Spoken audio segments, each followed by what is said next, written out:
everyone, welcome to our wellness video. For today, I would like to share with you how to burn calories without eating less. We always have been told that eat less and work out more will burn calories. Where in fact, what is really burn? Burn is the word used to define thermogenesis. Thermogenesis derives from the body producing its own heat, meaning the energy that we ingest, especially from food, when we ingest it, it is not just the digestion. After all of the absorption and delivering of the nutrients, the body will store all of those excess unused energy stored as fats or muscles. So, in order for us to use those energy, the body needs to create heat. And that is the form of energy that we use when we do an action. For us to perform an action, we use an energy and the body needs heat. Just like the fuel to your car. You put the fuel, but it turned into a running machine which turns into heat. And just like with our body, the food turns into heat as a product of our energy.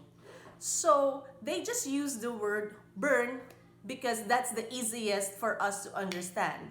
But the main core of losing fat is to create a body heat, and that is called thermogenesis. So for us not to worry about calories in and calories out, we are going to focus on producing heat in our body, which is more efficient in burning fats. So I'm going to tell you how to promote thermogenesis in the body. And first is protein, eating a lot of protein. Meaning, the protein is one of the macronutrients that has the highest thermogenesis effect in our body compared as to carbohydrates and fats. Protein induces also the production of the amino acids. These amino acids are the signaling hormones that gives the brain the signal of fullness.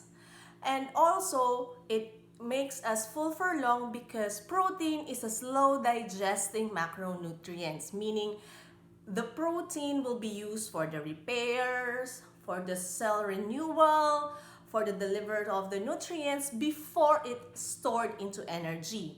Whereas the carbohydrates and fats, all of those excess will be stored exactly as the energy. So, if we have a lot of protein in our diet, our body uses energy for it to digest, and the protein itself gives more thermogenesis to the body, which creates more heat, and protein, amino acids, signals the brain that we are full.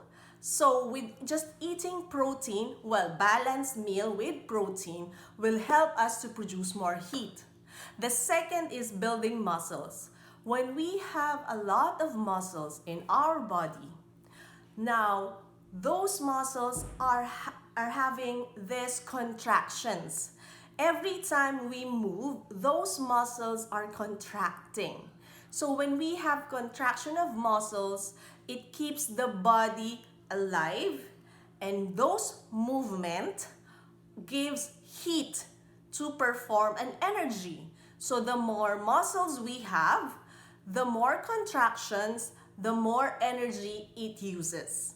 And the third is going out in a cold weather. When we have cold weather outside, the tendency is the body is signaling that we need to produce heat for it to survive in a cold weather, for us to feel warm in a cold weather. But that doesn't mean you go outside or just go to the snow and burn yourself there because you want to lose weight, but that doesn't work that way. The important thing here is the body is adjusting its thermogenesis when it comes to the environment, and cold weather induces thermogenesis. And also the fifth one is eating high thermogenesis diet, which includes coffee, tea, peppers, green tea especially, ginger, turmeric, cinnamon. There's a lot of things that you can include in your diet that can promote heat. The coffee and tea have epigallocatechin that has a thermic effect. So that's why when you feel after eating or after drinking coffee, you feel there's an energy boost. It gives the muscles contractions. And this EGCG gives the body the thermogenesis and is ready to be used for energy. And that is why they said this coffee and tea are perfect for pre-workout, which is true because your body is already heated by the coffee and it's already to be used. So if you're using stimulants, just like caffeine-based stimulants, be careful for that because even though they create thermogenesis, but if you're not going to use that energy within an hour, it will be cycled again and stored as fats. So when you're taking coffee or stimulants before workout, make sure to work out because those energy released by the fat cells and not being used will be stored again as fats. So I hope, friends, that will help for you today on how to use your body heat to burn calories. So for today, friends, I'm sending you all the peace, love, happiness, and always stay healthy, people. Bye, everyone.